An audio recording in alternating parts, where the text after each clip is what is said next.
Throughout history, something unprecedented occurs. In 31 BC, the mightiest navy of ancient Rome, the sky splits open. But the reason is not a god. A warship from 2,000 years in the future has arrived. The result? 40 minutes. The entire battle lasts 40 minutes. The waters of Western Greece turn black with warships. Mark Antony, the greatest commander of the ancient world, commands 230 of the finest warships ever built. Massive, bronze-rammed vessels moving in perfect formation with thousands of oarsmen pulling in perfect synchronization. Rome's destiny is being decided on these waters. Nobody on either side doubts it. Whoever controls this sea controls the world. But let's change one thing. Cutting through these same waters, leaving a wake no ancient sailor has ever seen, something arrives that shouldn't exist for another 2,000 years. The USS Gerald R. Ford, a 100,000-ton nuclear aircraft carrier from 2022, carrying 90 aircraft, 5,000 crew, and enough firepower not to delay civilizations, but to end them. It must be clear what has appeared in Western Greek waters. The USS Gerald R. Ford is not a warship in any sense Rome would understand. It is a floating sovereign nation, 1,100 feet long, longer than 3 football fields, and if you lay it on its side on a street, it reaches the height of an 18-story building.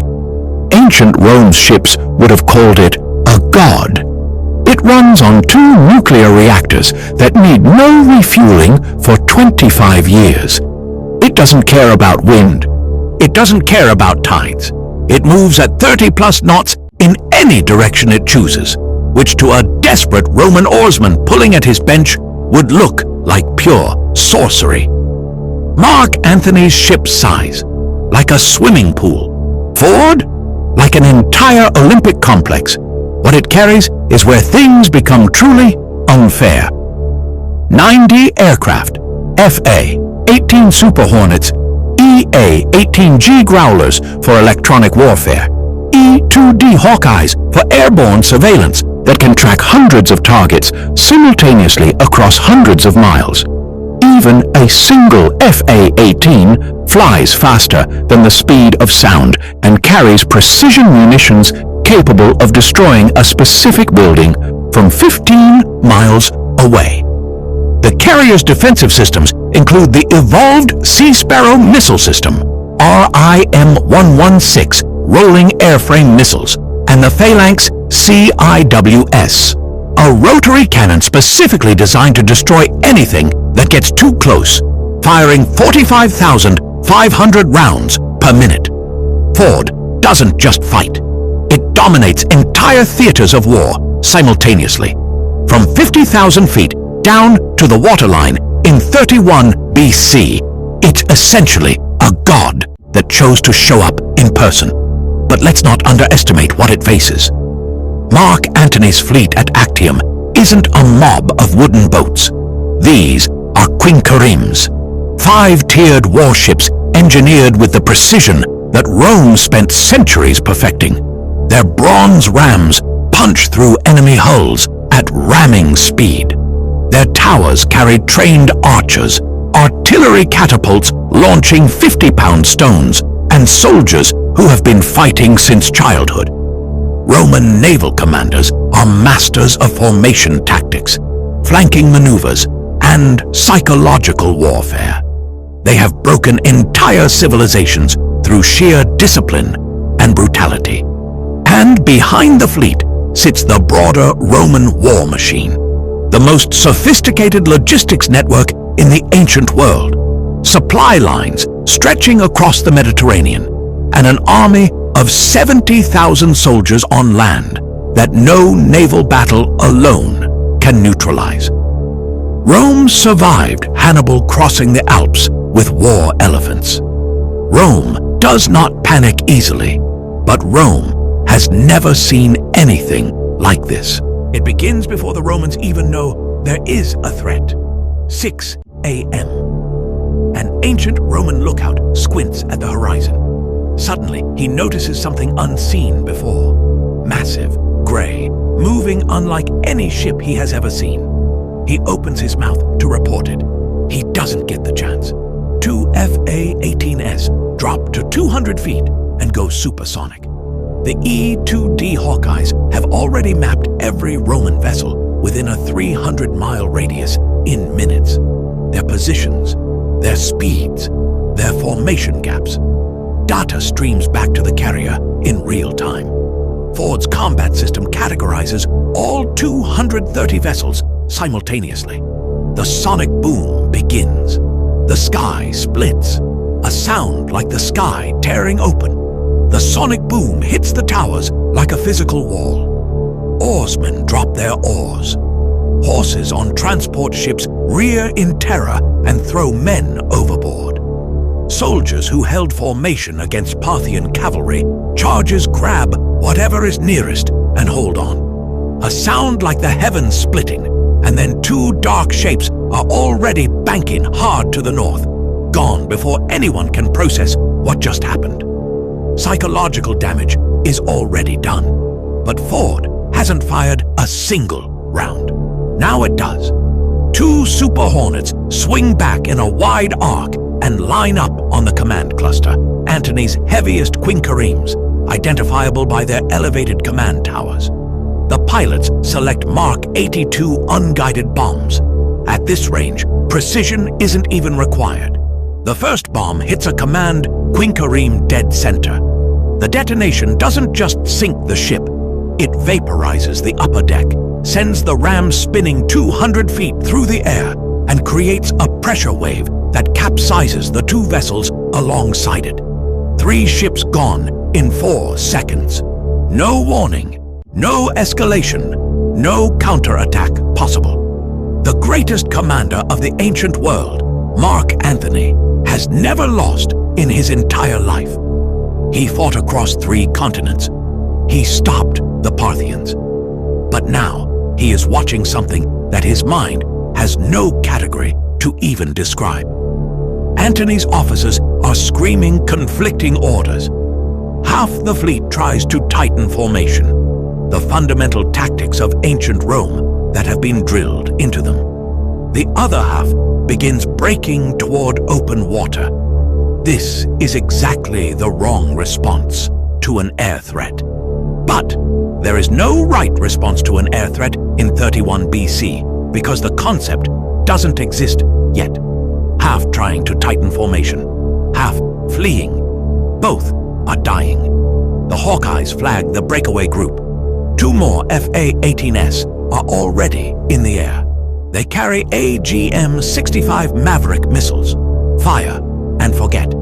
Infrared guided, each one capable of destroying a tank against a wooden galley packed with oarsmen and a full cargo of pitch and oil. The result is not a sinking, it's a detonation. 4 ships become fire in under a minute. Boom! Boom! Boom! Boom! Burning wreckage and oars drifting across 10 square miles of water. At this point, Antony's formation has completely collapsed. Red fire and smoke rising over the water. Officers are shouting surrender. Captains are abandoning their vessels. Veterans, those who have marched across 3 continents, Rome's most heroic soldiers, are jumping into open water. The Empire's most formidable navy, 230 ships on the shore, now only wreckage. The Battle of Actium, which historically should have lasted most of the day, is practically already over. The entire battle is 40 minutes. But here's where it gets complicated. Ford can destroy the fleet. What it cannot do is conquer Rome. And here is where nothing goes as expected. Ford can vaporize all 230 ships in 40 minutes. But Ford cannot conquer Rome. Why? Because Ford has logistics. 5,000 people, jet fuel, bombs, food. Resupply is needed every 3 weeks. In 31 BC, none of that exists within 2,000 years. Every missile fired is gone permanently. Every bomb dropped is irreplaceable. Ford carries approximately 2,500 tons of aviation ordnance. Impressive until you consider that Rome has 28 legions, dozens of fortified cities, and a landmass stretching from Britain to Mesopotamia. What does Rome have? 70,000 soldiers, 28 legions, dozens of fortresses, dozens of cities, all the shores of the Mediterranean, a system, a culture, the infrastructure of a 2,000-year-old civilization. Destroying the Navy is an afternoon's work, but conquering Rome, breaking Rome's political power, forcing Rome's surrender from the sea against a civilization that has no concept of the weapon being used against it, and therefore no mechanism to formally respond to it.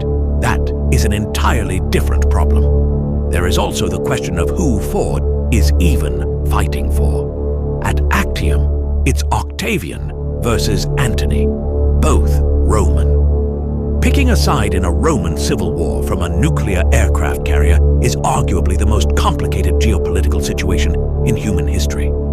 Ford, I'm destroying your navy. Rome, fine, but what will you do? You are one ship.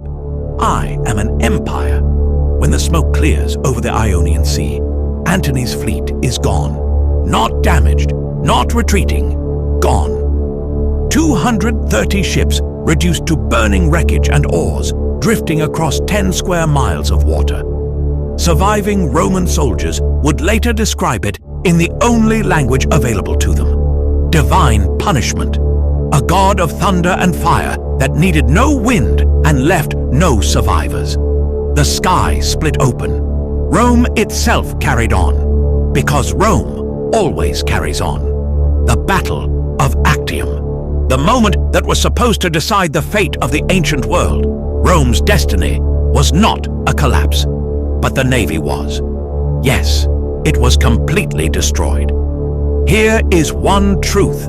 The most powerful weapon in the world cannot conquer the greatest empire in history. Why?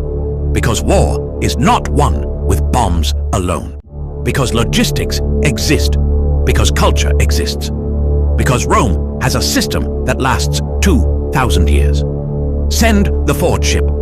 Destroy the navy, but no one destroys cities this way. No one destroys empires this way. What does history teach us?